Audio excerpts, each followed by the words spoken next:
Everywhere I go, everywhere I travel, I see people. The whole planet is full of them. Some walk alone, some with a companion, and others go about in groups. Human beings is the name they go by, and they sure love to live huddled together in big, sprawling cities. They all seem very busy doing this and that, and getting on with their lives. Yep, the people of the world tend to look very productive and in charge.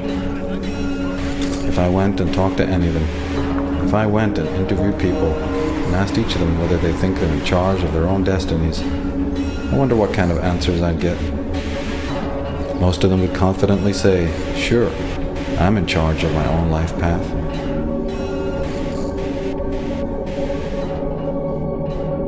And what about me? Am I really in charge of my own destiny? Do I know where I've come from, why I'm here, and where I'm going? After all, some people would say that just by using this credit card, I'm a virtual serf to powerful men who profit from my existence.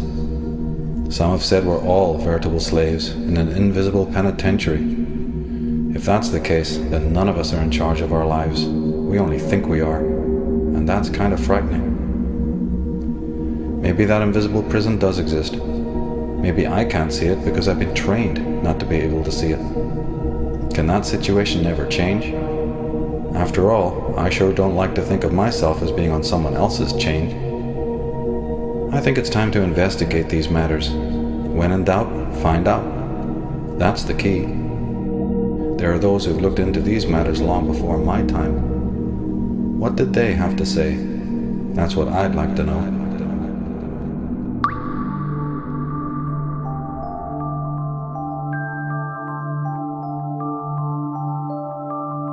So it says here, there's an interesting caption that says, "Here stands the new man. His conception of reality is a dance of electronic images fired into his forebrain, a gossamer construction of his masters designed so that he will not under any circumstances perceive the actual or the real. His happiness is delivered to him through a tube or an electronic connection. His God lurks behind an electronic curtain. And when the curtain is pulled away, we find the CIA sorcerer and the media manipulator." Jim Keith, Mind Control, Mass Control, just one of the fine books on, the manipulation of consciousness that he did before he sadly basically was killed. He was one of the people, I think, one of few who understood that the real war is a war on consciousness. It's very important to always remember that it may have so many other permutations. Now we're seeing it's mass killings in America or what have you. But and then all heads turn. As soon as that comes on the little media framed image, then people are shocked. And they turn to that as if it's some sort of freak phenomena or something like that. It's actually, the sad case is it's not freak. And anyone who's really studied mind control understands that mind control is ubiquitous. It's almost the question of who is not mind controlled, as opposed to who is mind controlled. It's just a difference in degree. The whole question of what is consciousness and how it can be manipulated is one of the most crucial questions of our time. In my work, it really goes along with the whole question of the origins of evil. I mean, it's origins of evil / war on consciousness, and the whole manipulation of man's thinking, his behavior, his biology. And this question has distinguished some of the greatest scholars in the world, people like Wilhelm Reich. But in a more modern context, even people like Alex Constantine, Jim Keefe, Jim Marrs to a certain extent has gone into this. Well, in ancient times they used the sword and they used the gun and they used other methods like religion for pushing the populace around and getting people to do what was wanted. But in recent times, in the 20th century, there are new technologies that provide the expertise to control people totally without their knowledge. Means of electronic entrainment, brain control implants, methods of advertising that manipulate us against our will. And this isn't science fiction, this is something that's very documented. The Manchurian Candidate, of course, was about the creation of a mind-controlled assassin who, as I recollect, it's been years since I've seen the film, was going to be activated to kill the president. Now this is wild science fiction, crazy impossibility, it just complete nuttiness, but then one takes into consideration the realization that Sirhan, for instance, after he killed Robert F. Kennedy, was examined by several experts, several hypnotherapists, and they came to the conclusion that Sirhan was under hypnotic control when he killed Kennedy. They don't make a big deal out of that on 60 Minutes, but that just happens to be the fact. There's been others who've theorized, Fritz Springmeier has done some fantastic work on the manipulation of the human brain through technotronic means. What am I saying? It's weaponry, psychic weaponry, radiotronic weaponry that's being used, ELF waves, all sorts of different technologies that are patented. People can go and find out about it, research it, discover it. If you're coming from the world of Ted Gunderson and John DeCamp, we even find out that families who are connected to secret agencies or maybe who've been communist spies or who've been part of the Nazi network who have found homes in America, people who are connected to Operation Paperclip and to the NSA, there's histories of them selling their own children into, mind control experiments. Amazingly, people in the military. This is a documented, known fact. Just unbelievable to think of it, But the most important thing is always to remember that there is this kind of war going on, even though you may not realize it, and also to realize that there's also the cover-up campaign against mind control. The people who are perpetrating this, who are putting these sleepers out there, who are planning assassinations, who are behind, Sirhan, all the way up through Son of Sam and Mark Hinckley, David Chapman. The list is endless. When you start thinking about it, Jim Jones. This has all been exposed as sort of mind control based cults. But the fact is they don't want the average person realizing this. They don't want, so there's the mind control concept or experimentation, and then there's the smoke screen as well. So you're dealing with two different things here. You're dealing with the fact itself, which is a very interesting study, but then you have all the rebuttal and the general ubiquitous consensus that, oh no, there's no such thing at all. It's the lone gunman, it's the lone nut, or disgruntled teens, when it comes to Columbine and some of these others, just teens gone out of control. Okay, teens going out of control is one thing. Teens with automatic weapons that you can only find from, government agencies and military camps is another. And you track back and you find out the history of these people being connected to some of these orgs and institutions and military establishments. David Berkowitz has revealed a great deal from prison about that and the elaborate Luciferian satanic networks that work with mind control on all its levels, and tying into the military establishment. This has been thoroughly documented. In 1993, announced that the entire spree was engineered by a satanic cult, and others had participated in the plot. Of course, everyone had played a role as far as the chanting and the praying. Everyone had a role in that, and understanding that, this was going to be another sacrifice to our gods, bunch of scumbags that they were, our gods, Lucifer and his crew, and we said, yeah, this is going to be another one for you, and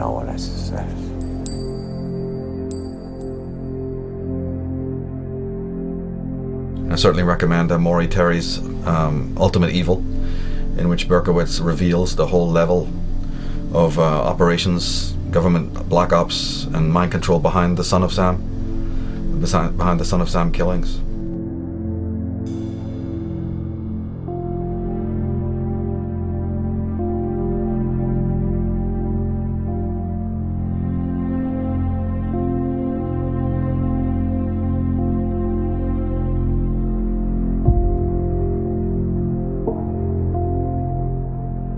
You know, that ties into people also blowing the whistle, like Stanley Kubrick. You know, he making movies, trying to reveal some of this stuff, and then, you know, he suddenly mysteriously dies. You know, so there's a lot of.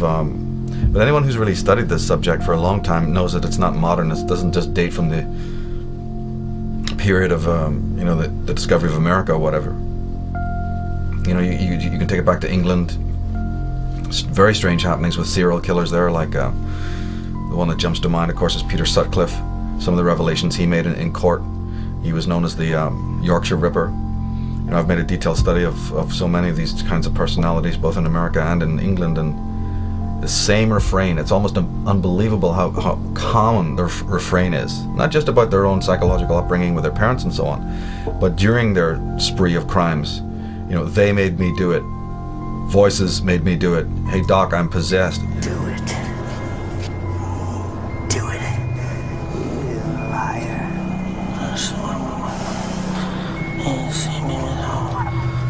One of these mine! You gotta allow him to sign. Just go. Get in the next taxi and just go. Go, go, go, go! Don't do it. You liar. That's not what we're here for. That's not what we're here for. He signed your record and he was nice. Put the date on and everything. He was kind. But I want to kill him. He's mine. I want him. Help me, devil. Please give me the power. No more. That's don't have to. I want to. No! God, no. No, no, no, no, no. Nobody! You're nothing! He wasn't phony. Just get in a taxi. You coward, you phony! Get in a taxi and go home. You got your autograph. Go home, Frame it, put it on the wall. Put it on the wall! don't listen to them. Don't listen to them. There's no place like home. Go home, go home.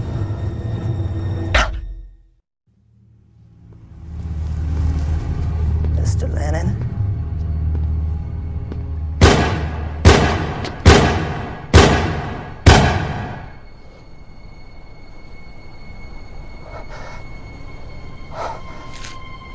They've had this whole run-in with doctors. The Hungerford killing, for instance, the name of the perpetrator escapes me right now, but it's the famous Hungerford case, is blatant mind control. And the guy having serious problems, committing his crime maybe within half an hour of having a phone call from his specialist. A bizarre phone call was recorded in which the guy lifts the phone, it's perfectly normal, lifts the phone, puts it down, goes upstairs, gets on his hunting attire, his military fatigues, arms himself to the teeth with all of this, you know, hunting attire, and then goes down, you know, into Hungerford and basically slaughters a lot of people. And then, okay, the normal, ubiquitous, he kills himself out of remorse bit at the end. No, he killed himself at the end after the head detective arrives and through a loudspeaker or through some sort of a bullhorn coaxes him out. Hey Johnny, come out, give yourself up, you're surrounded. And then you hear a shot.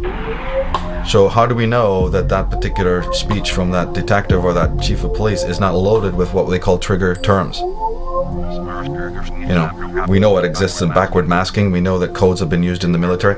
Well, you know, language is a communication device. How do we not know that in that speech, coded, embedded within that particular speech, when they're saying, "Hey Johnny, come out, give yourself up, you're surrounded," how do we not know that within that is not some trigger word, and then bang, pop, you hear, oh, and then the media will never know. It's another mystery. Nobody will ever come to the, you know, and then the media unleash their story for you. They have their little story and the weeping parents, and we had no idea that our son was such a lunatic. No, the whole world now knows that he's a mass murdering psychopath, but you didn't know. So, you know, we got whole questions there that need to be looked at and investigated. Who are the parents of these people? You know, what is all this symbolism about?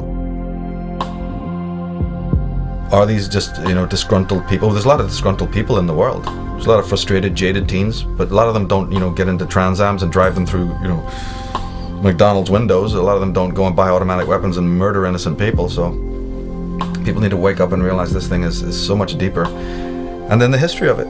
The history of it goes back through the Assassins, which was the Islamic, during the Crusades.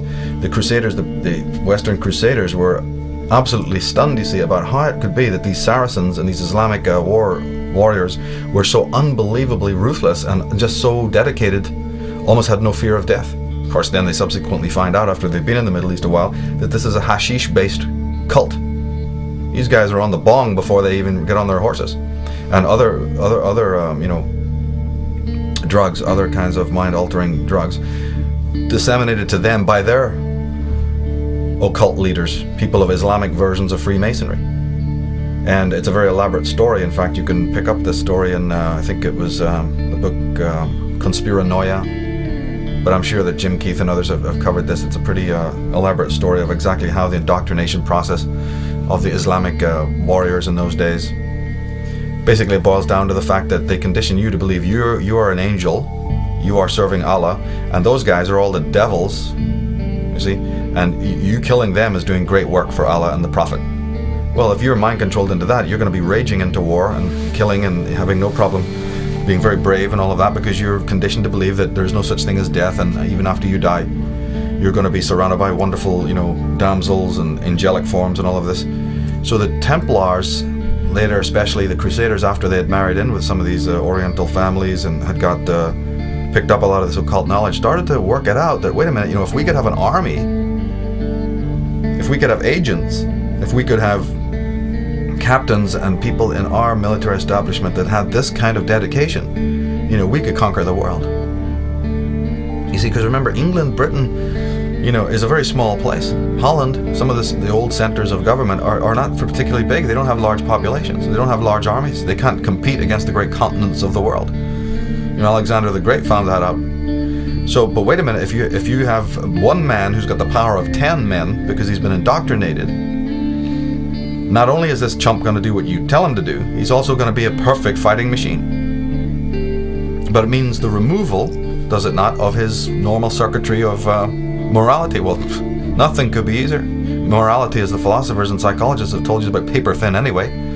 You only have to say a few choice words to somebody and they've lost their head. So nothing could be simpler. And as these chaps found out, these experimenters, that now we understand is the Tavistock Institute of Human Relations. Now we understand is the, these Frankfurt School and all of these people of the 20th century. But this thing goes way back through the Assassins, through the whole drug cult of the cult of Dionysus, where the mind-altering, again, harkens back to something I've said repeatedly in my work, is that all those things, all those modalities, all those wonderful spiritual occult practices that have the ability to take your soul up, that have the ability to enlighten you, to inspire you, to sharpen your reason, your critical ability, all those things, every one of them has the equal power in the wrong hands to do the opposite, to take you down. It's the difference between sorcery and magic. Sorcery and magic. Never end talking about this. It's a very, very important concept.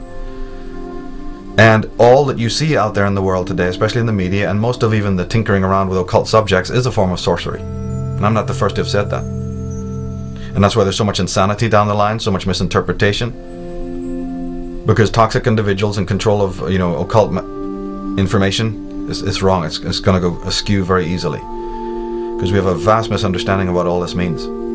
But without even getting into all of that, the Bible, is the Bible sorcery or is the Bible magic? Is it a bit of both? So it goes back through the Assassins, it goes back through these, and not only them, there's been many cults in the Orient. The Thuggee is another one to be studying, where we get the word thug. Not only were these people funded and created by British money, by the East India Company, the Thuggees were never a problem before the British secret apparatus got there through the East India Company, and wanting to destroy and disempower the native Indians who resisted the infiltration of British elements, they formed a criminal organization, the Thuggee. They funded these, bong smoking Shiva worshippers or whatever they were, Kali worshippers, who were no threat to anyone, nothing more than a simple faction easily taken care of in the region. suddenly have thousands and thousands of pounds. They're infiltrated by specialists from Britain, from the East India Company, to start plaguing the region, you see, and causing upheaval and disruption, by which the British government hid behind. The triads, the Tong, I mean, the list is endless. So this understanding of allegiance and realizing what a fragile, pathetic creature human beings are anyway, totally traumatized, that it's very easy to just, paint over or even completely erase the human sensibility, the human sensibilities of morality and so on. And it goes right back into the question of religion as well. Religion is very tied up into this, because you're not appealing to man's reason when you're dealing with mind control. That's the first thing. You're dealing to man's irrational self, which is why people like myself are so adamant about developing the reason and developing man's higher levels of consciousness, because then there's only chance of being immune to all of this. But that's not the agenda of religion. That's not the agenda of the mind controllers. They want to drag you down into an irrational, limbic,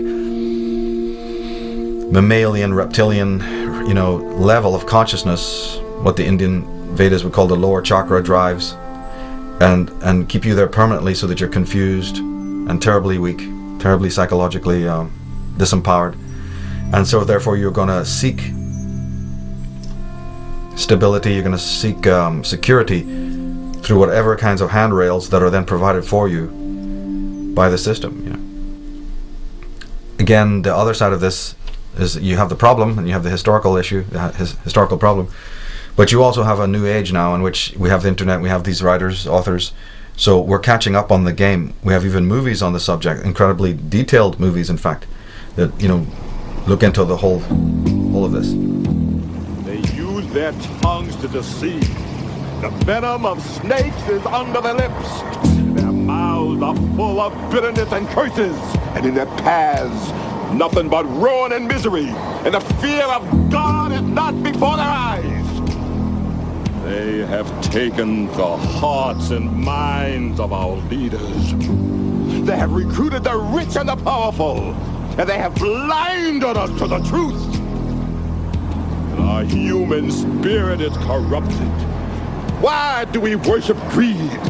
Because outside the limit of our sight, feeding off us, perched on top of us from birth to death, are our owners. Our owners. They have us.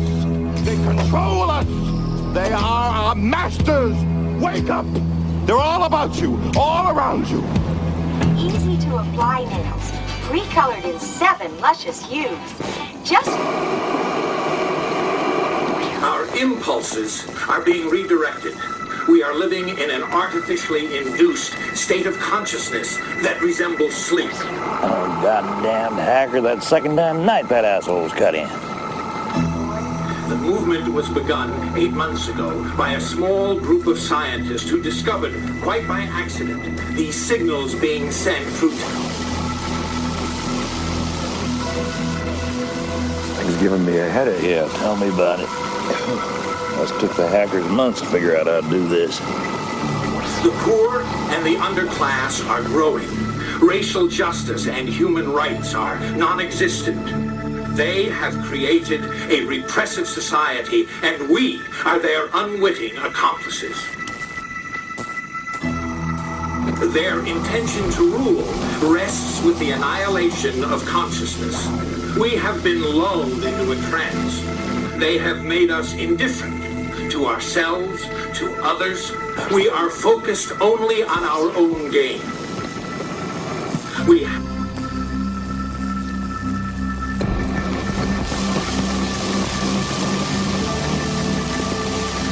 Please understand, they are safe as long as they are not discovered.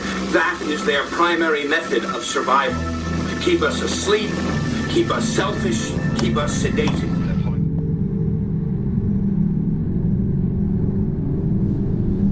All I would say is that we've got to not trust the media stories when any of these, atrocities take place. You've got to really search out and seek out for yourself and not believe what, the mainstream media is telling you.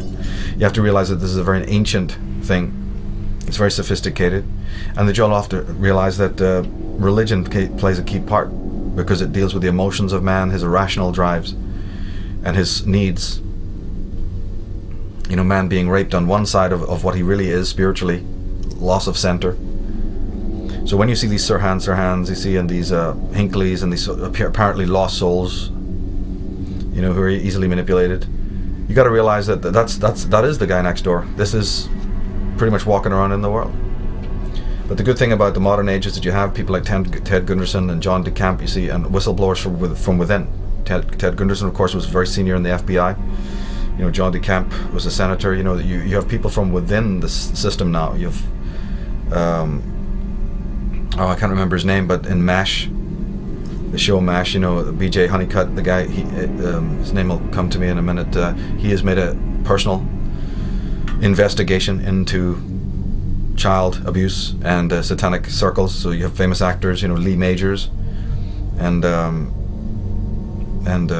Robert Mitchum have done movies on this, you know, certain Albert Finney with Looker. You know, there's a lot of movies out there that have been covering this. Of course, The Manchurian Candidate immediately jumps to mind, with a fantastic film with, who was in that? It was Frank Sinatra, you know. Lots of elements there. And that is not fiction, that is absolutely true, with key words, key phrases. Isn't it a coincidence that Mark Hinckley and Chapman, you know, both were reading Catcher in the Rye? You know, so just even these small sort of anecdotal connections. And the way they do it is also very interesting. How the whole process of how an actual mind control slave is made runs along pretty typical lines. They have traditional ways of doing it. It's very much based on your own profile when they've been studying you independently without your knowledge. And also, of course, we find out that many of these individuals who've gone down that road, who've been so abused this way, were in fact involved with the corps, or the the United Nations, or the media, the military. You cannot even document the cases of the people who've gone on to commit these crimes, including Oswald and Son of Sam, David Berkowitz, and other people. They've all had some sort of background in the military, or they've all worked for some sort of United Nations group, or military corps, or Peace Corps, or whatever. They've had some tie-in with some major orgs, and sometimes a lot more, sometimes full-blown, military intelligence kinds of organizations. And we even know that the conspiracy movement and the New Age movement is infiltrated by these people. There's all sorts of levels on this, all the way from the spiritual level, with religion affecting your mind and disempowering you in order to control every action, every thought you think, all the way down to this more street level, mind control, where kids are recruited from school because teachers who are in the pay of these think tanks observe the child, observe their spiritual tendencies, observe their introverted nature, because you'll always hear the same refrain. It's a very, very common refrain, which you pick up in Mark Hinckley, because he specifically was a virtuous man, actually, and his crimes were born out of a virtue that was manipulated. His virtue was to save the young from all the pestilence and evil that he saw that was rampant in the adult world. So the mind controllers would have picked up on this, and they would have looked at his profile and say, this man is kind of humanitarian, he's a bit of a loner. So he was a kind of a loner in school, yet as a loner he joined the military. Why would a loner, see, there's a contradiction right there, and they pick up on that. Why would a loner be joining something which is not only collectivized, it's highly collectivized, it's very regimented? So then they pick up conflict in his personality, and then he joins a collectivized kind of setup like the military, and then it's still super introverted. His buddies will say, oh, we didn't go on with him, he never spoke, he was dead quiet. So you've got little contradictions there. Why would a man even like that be compelled to join something totally antithetical to his nature? Was he compelled to do that? Or was he trying to break out of his own personality mold and try to do that as a way to heal himself from what he thought was a malignancy of nature? Because if you're introverted and live in the West or live in America, they'll make you feel that you're malignant, all right. It's not that introversion is malignant, quite the contrary. As the psychologists know, it's the extrovert personality type that's the easiest hypnotized. Ha ha ha. The extrovert personality, Mr. Sunshine, the one season world, go getting gung-ho guy who's super successful, got everything that the material world can offer, he goes under in 2 seconds flat, but it's the introvert that you kind of, manipulate. Well, so this is the, again, contradictions. Who wants it? Congratulations, Richard. You had some very interesting scores on the first series of tests for parallax. Testing for what? The Parallax Corporation? You did apply for training, didn't you? Oh, Christ, that. As you know, Parallax receives demands from all phases of industry. Demands for unusual personnel. If you qualify, and we think that you can, we're prepared to offer you the most lucrative and rewarding work of your life. Yeah, what do you get out of it? We receive a sort of finder's fee. As I said, the jobs are difficult to fill. Your tests suggest that you have remarkable talents. Yeah, what do you mean by talents? You have difficulty holding on to a job, don't you? I don't know, I just don't like to take a lot of shit so people say I got antisocial tendencies. Right. Now tell me, has it ever crossed your mind that maybe it's everybody else's problem that they don't get along with you? Why? Because you see, the very quality that gets you in trouble is what makes you potentially invaluable. What's that? Your aggressiveness. Aggressiveness? Right. I don't want to intrude on you while you're reading. But get in touch with me personally if you'd like to go further.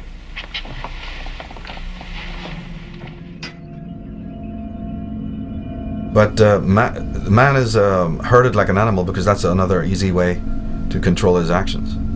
And it just makes it a whole lot more difficult for the spiritual individual to stand alone, you know, the whole concept of the outsider. And can the outsider even take that type of ostracization and feeling of alienation? Or can he learn to live with it as a necessary evil? And try to find a center in some way?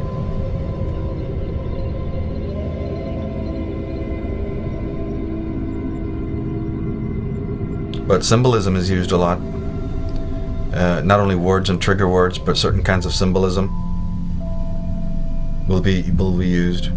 And I believe that these people, even when they approach priests, you know, maybe if they have some mental problems, what's your options? You know, nobody's gonna understand you and your family around you, so you're bound to have to go to a priest or some sort of psychologist, psychiatrist. And in my mind, you know, that's really could be potentially very dangerous. Because I've got questions about who these people work for, you know, and what kind of allegiances they have, and how many strange deaths have taken place while you're in the custody of these men in white. Why is Bayer Corporation the rat of the week? Internal documents show that after this company positively, absolutely knew that they had a medication that was infected with the AIDS virus, they took the product off the market in the U.S. and then they dumped it in France, Europe, Asia, and Latin America. The medicine's called Factorate. It was an injection medicine that was used for hemophiliacs, mostly children. Children had been born with an incurable disease. Hold on, Mike. So hold on. So you're telling me that Bayer knew that this drug was infected with the AIDS virus. They yanked it from the market in America, and then they dumped it in markets overseas? They had to figure out a way, Joe, to make a profit on a product that they could not sell in America. So they made a huge profit. They dropped the product in Japan, Spain, and France. Each year in the U.S., thousands of women learn they have cervical cancer. I could be one less. One less statistic. One less. Because now there's Gardasil, the only vaccine that may help protect you from the 4 types of human papillomavirus that may cause 70% of cervical cancer.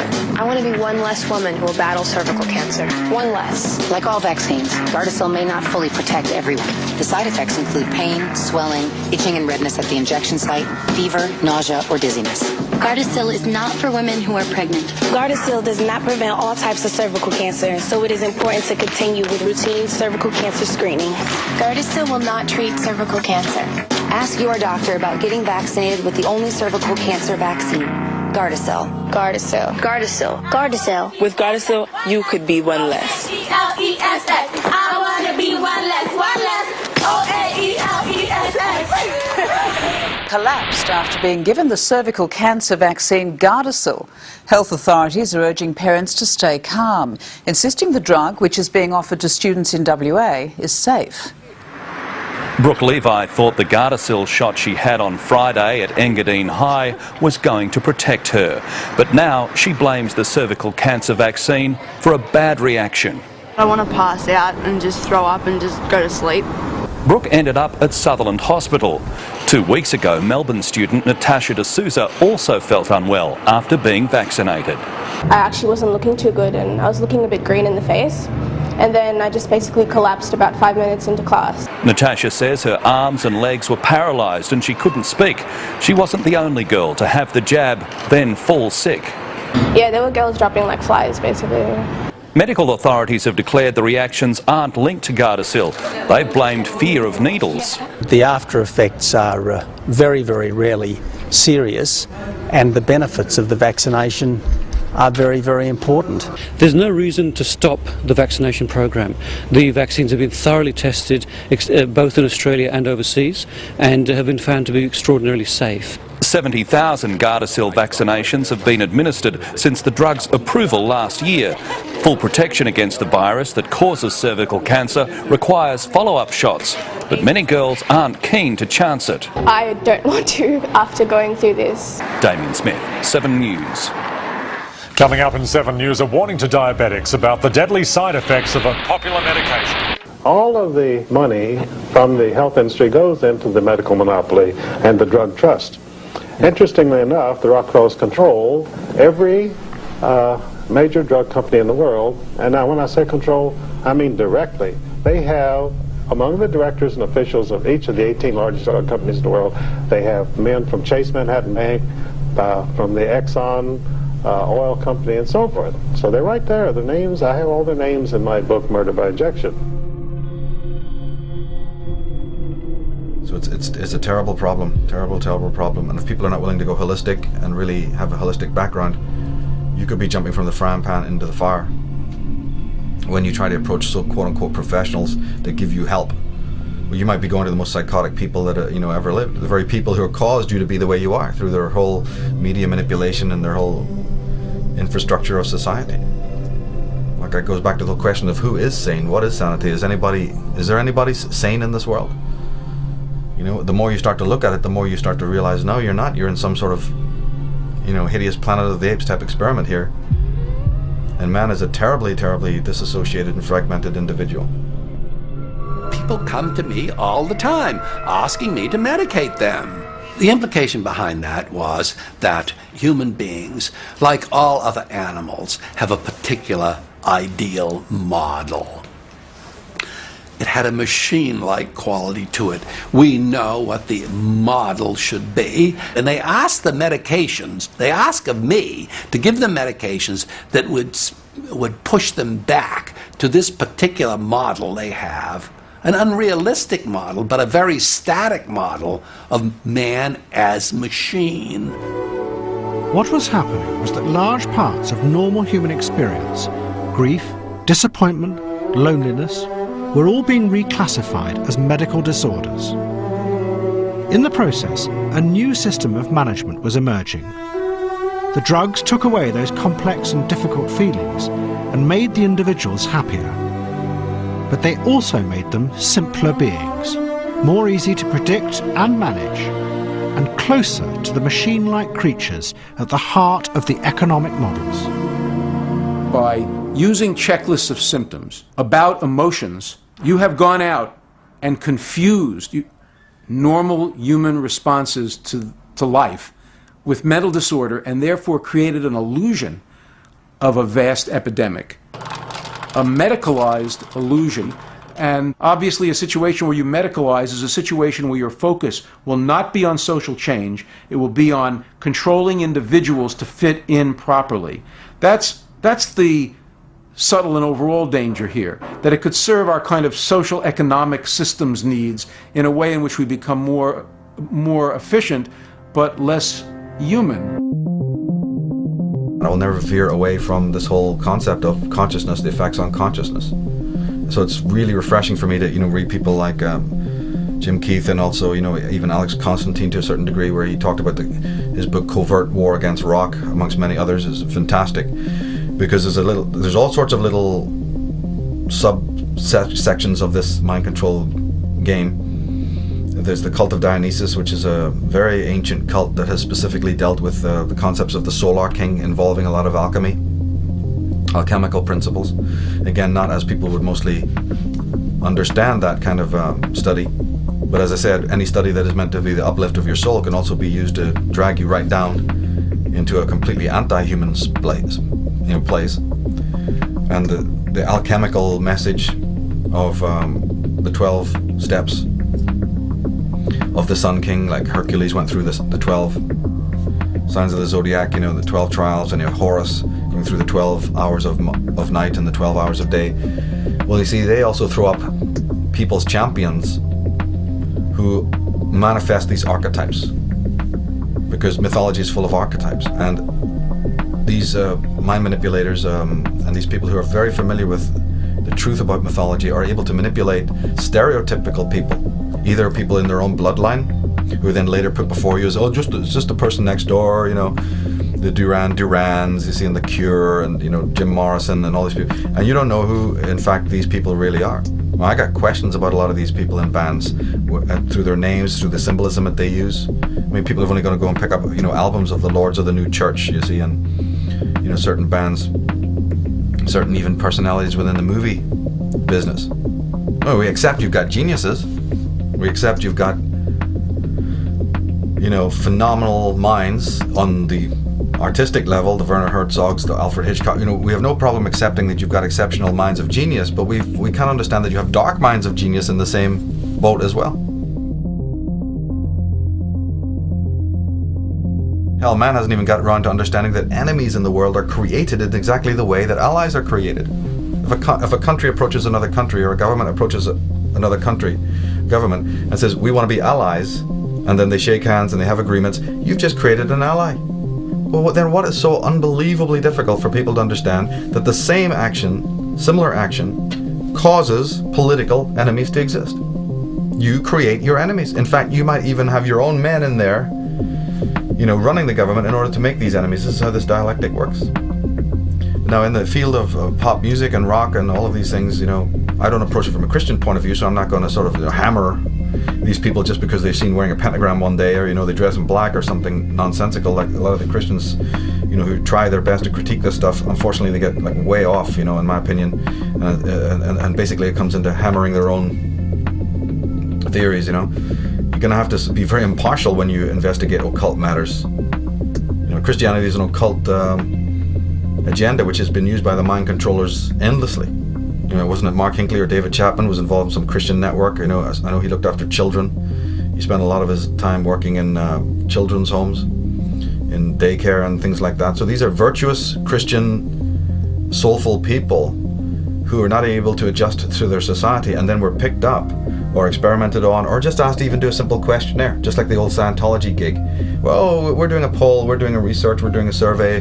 You know, we got the 7-page, you know, obligatory document we give out. You know, you don't know where that document is going. You don't know where that is going to end up, or who's going to be studying it and going, interesting, interesting. Then they file them away and use them whenever they need it. This is exactly how it happens. You have to be very careful with all of this. Who knows where that gigantic Scientology, you know, join up sort of questionnaire thing is really going, and what computer is reading it to find out exactly who you are and whether you fit one of their mind control, you know, schema or not. And you know, by the time you find out, it's too late. But these individuals often, who are exceptionally gifted, can also be used, sometimes consciously, sometimes unconsciously. And they are put before you, they're stereotypes, but they represent powerful archetypes. One of them being the Sun King, the Solar King, like Elvis Presley. And in fact, it's absolutely uncanny in the last concerts that Elvis did, where he almost verbally is talking in terms of solar symbolism. If you can decode what he was saying on stage at some of the last concerts that he did, it's absolutely remarkable how much solar symbolism he's using, unbeknownst to himself, which is again how the archetype works through the stereotype. And one of the key things is that when the Solar King is about to die or end his cycle, some of the mythologies, not all of them, but some traditions claim that the sun must die in water, in some kind of plunge bath or in some kind of lake. And if you open some very early, you know, pictures of alchemy that are woodcuts, you can find these online, you will literally see that. You will see the king in his old age immersed in water. And where have we seen that before? You know, Jim Morrison perhaps, Brian Jones. You know, there's a whole even the concept of dying on your own vomit or dying in alcohol, you see, in your lungs, is a water-based ritual type of thing going on here. So in the case of so many of these people, we need to look into some of the ritual elements of what was going on. Of course, the Mafia had their hooks into the music business going back to the jukebox wars.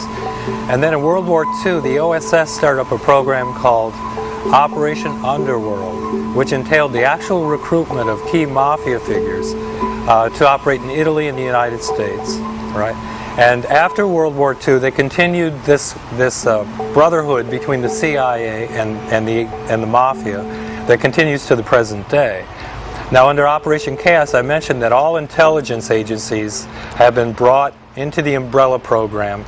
Well, the Mafia was brought into it too because they were central to the music business itself, and they could be used to control and ultimately, in some cases, murder musicians who are outspoken in their opposition to the U.S. government. Jimi Hendrix was killed for two reasons. First of all, he had made statements in the teen press calling for the Black Panthers to go to Washington, D.C. and shoot the place up.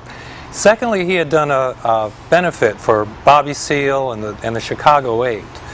And that got the attention of the FBI and a program called COINTELPRO, which was a surveillance and assassination program. And it led to the murder of 28 Black Panthers. Tupac Shakur makes 29 because he was a Black Panther. Hendrix linked up with the Black Panthers, and for that reason, he was a dead man. But the Jim Jones thing has been blown wide open. If people know how to, read, they can go to Colonel James Bogart's book called The Serve, which is a fantastic book. It actually deals very deeply with the truth behind the Kennedy assassination. And there's other books that detail the truth about the Jim Jones thing and show that it was a British crack unit, not the SAS, but the Black Panthers or the Black something or other, happened to just be on maneuvers, right, in Guyana, within a mile from where the assassinations are meant to have taken place, the so-called suicide. If anybody believes that, I mean, they need their head examined, but, it just turns out that when you really do the research, you find that some crack secret operational, crack squad of British troopers are on location in Guyana at that time, and it vanished as mysteriously as they came, and the investigation never covered their presence. All the way across the quasi-understanding of religion and cultism. I think we were talking earlier about how you said the cults were studied by the marketing men, the media, straight commercialistic people to see about allegiances so they could start, infiltrating their own commercials for stupid cars and stuff like that with this cultish sense of this imagery, to engender belonging, in the sense of belonging. All that tribal stuff again.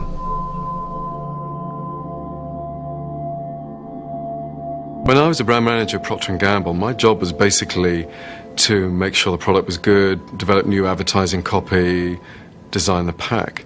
Now a brand manager has an entirely different kind of responsibility. In fact, they have more responsibility.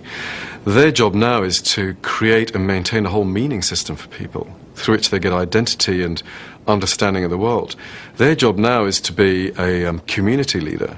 It is the big monopolistic. Ad strategist Douglas Atkin, an expert on the relationship between consumers and brands, says he had a eureka moment one night during a focus group. I was in a research facility watching 8 people rhapsodize about a sneaker. And I thought, where is this coming from? This is, at the end of the day, a piece of footwear. But the terms they were using were evangelical. So I thought, if these people are expressing cult-like devotion, then why not study cults? Why not study the original? Find out why people join cults and apply that knowledge to brands. I'm loyal to this practice because it's done so much for me. If Atkin could find what pushed a person from mere fan to devoted disciple, perhaps he could market that knowledge. Most of the people I discuss the WWF with know that it's not a sport. Right. It's a masculine ballet. So he compared dozens of groups he considered cults with so-called cult brands, from Hare Krishna to Harley Davidson. If you're smart and kind of individual, that's what you drive. From Falun Gong to Mac. I think there's something about Mac users, like they get it, We just had discovered something. They realize there are other people like them and they cooperate on certain projects, and it's part of belonging to the tribe. And the conclusion was this, is that people, whether they're joining a cult or joining a brand, do so for exactly the same reasons. They need to belong and they want to make meaning. We need to figure out what the world is all about, and we need the company of others. It's simply that. Saturn is a really good example. It's a mass cult brand.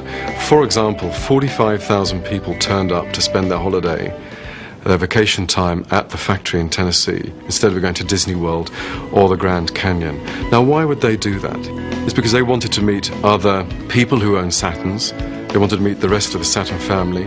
They wanted to meet the people who made the car. The people who made the car wanted to meet them. And the people who ran the Saturn business knew that. This summer, they not only knew it, they turned it into an ad, which only brought more people into the Saturn family. We called it the Saturn Homecoming.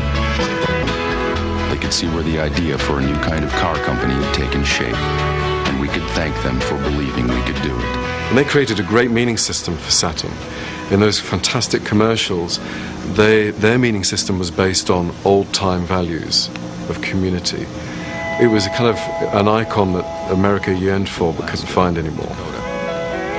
And that's the object of emotional branding, to fill the empty places where non-commercial institutions like schools and churches might have once done the job. Brands become more than just a mark of quality. They become an invitation to a longed-for lifestyle, a ready-made identity.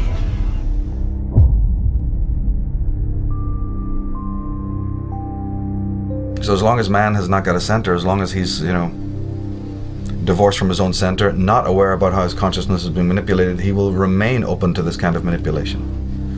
Fantastic comment on this in Lord of the Rings. They didn't bring it out in the movie, except in one very short line, which is hard to miss, but in the book they emphasize it very, very prominently, that when they approaching the wizard Saruman, who's a character in the story who's basically was a good man turned evil, that the other wizards in the know, or the other elders in the know, continually warn anyone who should approach Saruman to beware his voice. The white wizard approaches. To beware his use of language, because that alone will hypnotize you, and no matter how strong you are, you'll be pulled into his web. Do not let him speak. He will put a spell on us. I just loved that. I thought that was fantastic, a very powerful image. They did bring it out a little bit in the movie, but this whole idea of the seduction of a man's voice and the power of charisma, and the ability, and of course the media uses this a great deal. And you have, this ties back into the whole concept of the god Mercury. If anyone's familiar with the symbolism of Hermes and Mercury and Thoth, and the earlier version of all of these gods was Ogma from the Celtic tradition, and even Hern being the origin of the word Herm or Hermes. It's all Irish Druidic. Those gods were the gods of language. Those gods were the gods of words. Those gods were the gods of communication, with the understanding that communication by words is a phenomenally powerful and important weapon of both the good and the bad side. Interestingly, Ogma, the Celtic god, his other two traits was strength. They taught symbolically like this. Okay, so Ogma is the god of language, but he's also the god of strength. Yes, because language is strength. Language is a form of power. Man who knows how to manipulate language and words is strong. What was his title, his name? They call him the Honey Mouth. Ogma the Honey Mouth, because, and I guess there's even Scandinavian, I think Loki had the power of that, almost a hypnotic, ability with words. Art is like magic, the science of manipulating symbols, words or images, to achieve changes in consciousness. The very language of magic seems to be talking as much about writing or art as it is about supernatural events.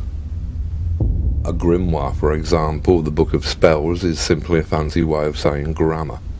Indeed, to cast a spell is simply to spell, to manipulate words, to change people's consciousness.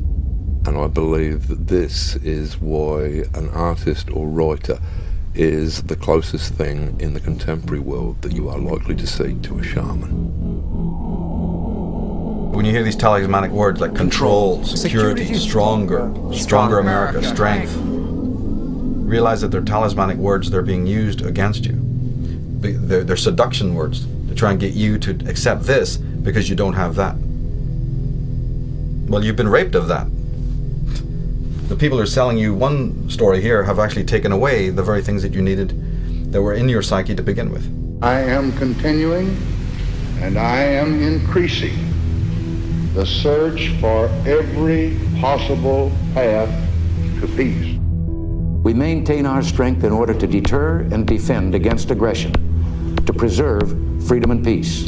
No one, friend or foe, should doubt our desire for peace. The United States wants peace. We seek peace. We strive for peace. I pledged in my campaign for the presidency to end the war in a way that we could win the peace. I respect your idealism. I share your concern for peace. I want peace as much as you do.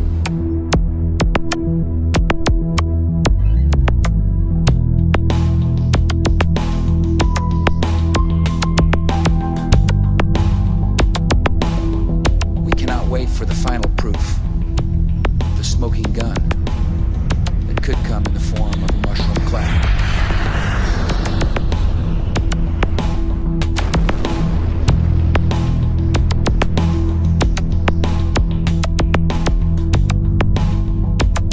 Saddam Hussein recently sought significant quantities of uranium from Africa. There is no doubt that Saddam Hussein now has weapons of mass destruction. Weapons of mass destruction. Botulinum, VX, sarin, nerve agent. Iraq and Al-Qaeda. Iraq and Al-Qaeda. Terrorism, cyber attacks, Nuclear program. Biological weapons. cruise missiles, ballistic missiles. Chemical and biological weapons. Iraq has weapons of mass destruction. President Bush has said Iraq has weapons of mass destruction.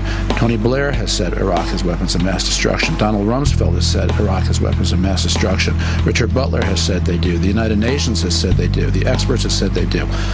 Iraq says they don't. You can choose who you want to believe. The sources that have deceived us so constantly don't deserve our trust. And to the extent that we give them our trust, we set ourselves up to be scammed again and again.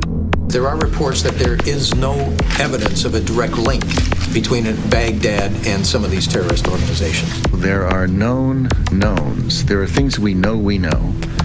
We also know there are known unknowns. That is to say, we know there are some things we do not know. But there are also unknown unknowns. The ones we don't know, we don't know.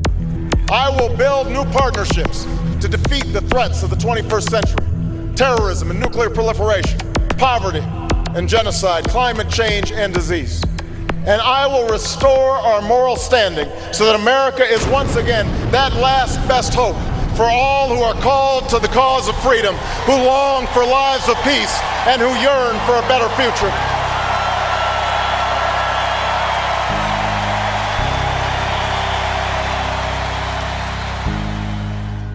And this is used endlessly in the media by the drip feed method of just constantly downloading the same idiotic memes that you consciously would think you resist.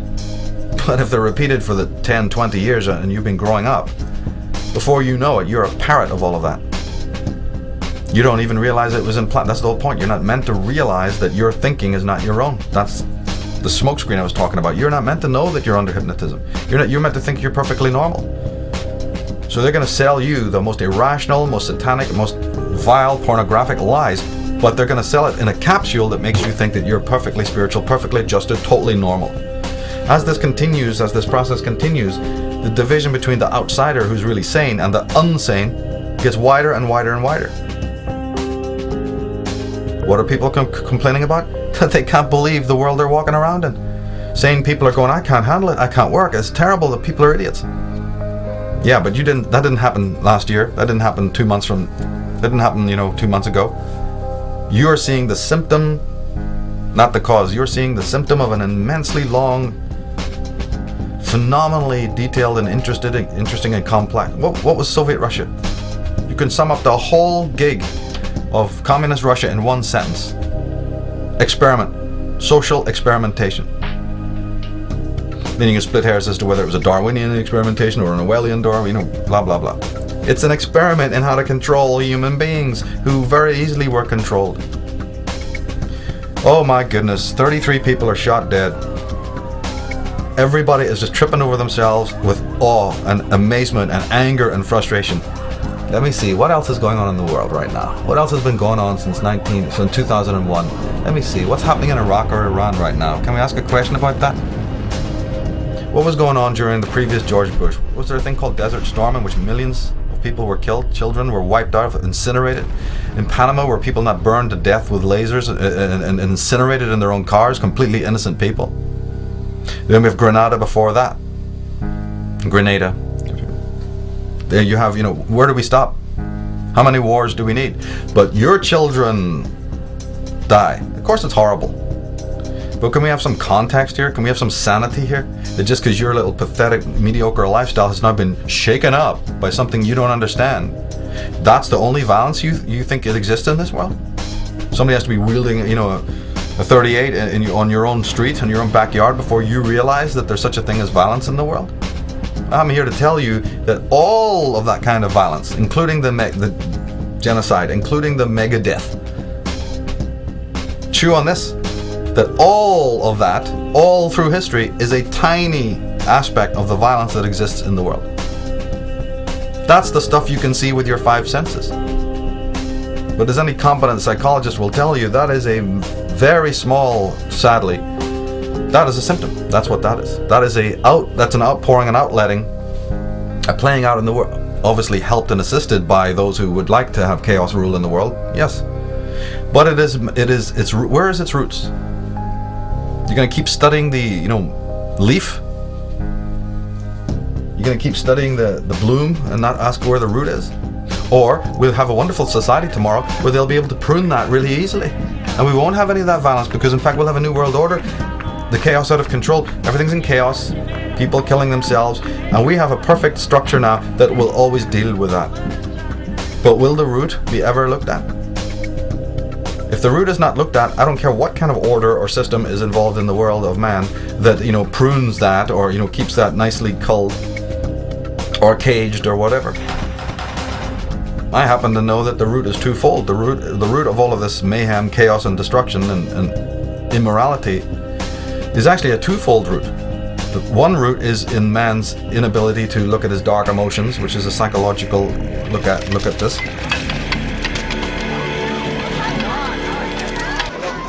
What are you looking at? Huh?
And the other root is in the fact that there is an agency working in the world to engender that. Now, luckily in the conspiracy movement today, what's jokingly called the conspiracy movement, or I prefer to call it the alternative research community, we have now authors and people from all walks of life who are investigating that fact, that second root. That we think that this is not by chance. We don't really think that man is that immoral. We don't really think that man of his own nature will run around, fighting wars and building napalm bombs and all that. So maybe there's something else going on. Finally, the human race is waking up to the fact that yes, that's right. Somebody has kickstarted this and maintains it through the perpetuation of people's false allegiances and all the rest of it. And I'm very happy and glad to see that taking place. This removing of the lid, which is astrologically connected to Pluto, the planet Pluto, or the archetype Pluto, or the New Age. The real truth about the New Age is that the revelations that arise because man gets sharper in his critical ability and starts to look beneath the surface of reality. That's great. What I'd really like to see, though, and what I'm hoping to very much help pioneer in this era, is more attention on the first root as well, which is that human beings need to examine their own private consciousness to understand some of the dynamics of the full psyche, not just the ego and not just the programmed brain self, because the brain is a machine programmed by the world. But then you also come in with a thing called the mind, which has been programmed over millennia or generations. People need to know about the tripartite division or schemata of the ego, of the brain, of consciousness, from the Freudian point of view. They should also find out about the quaternity schemata of Jung. It was a little bit similar to Freud, but a little bit different. These people have, understood the dynamics, the anatomy of something that you can't see, consciousness. People know about the body. You got 2 arms, you got 2 legs, you got 1 head. Okay, well then what is the anatomy of your consciousness? Anybody ever thought about that? Well, yes, somebody did. It's called Sigmund Freud. People need to pick up his books, get on the web and find out what is the anatomy of your consciousness. What is thinking? How do you think? What is thinking? How does that happen? What is thought? Who's thinking about thought? Because if you don't ask these questions, you're not going to have too much of an understanding of what might be spirit or all of that. You're looking for the spiritual, but if you don't know what you are, how can you ever find out the other? So the real journey now begins. All of these traumas and tragedies are in a way a catalyst. Sad but true that man has to learn through tragedy, but then, hey, wait a minute, even the Greeks knew that as far back as you go, if man is left without tragedy, he'll just sit on his ass and do nothing all day long. He will sun himself and he will take care of his narcissistic, personal, sensationalistic needs, and nothing of any other thing will cross his mind ever. So unfortunately, the universe, nature, whatever you want to call it, fate, has to sort of deliver man what we would call tragedy, and therefore it wakes him up. It's a catalyst to him looking at deeper things. This is very, very necessary.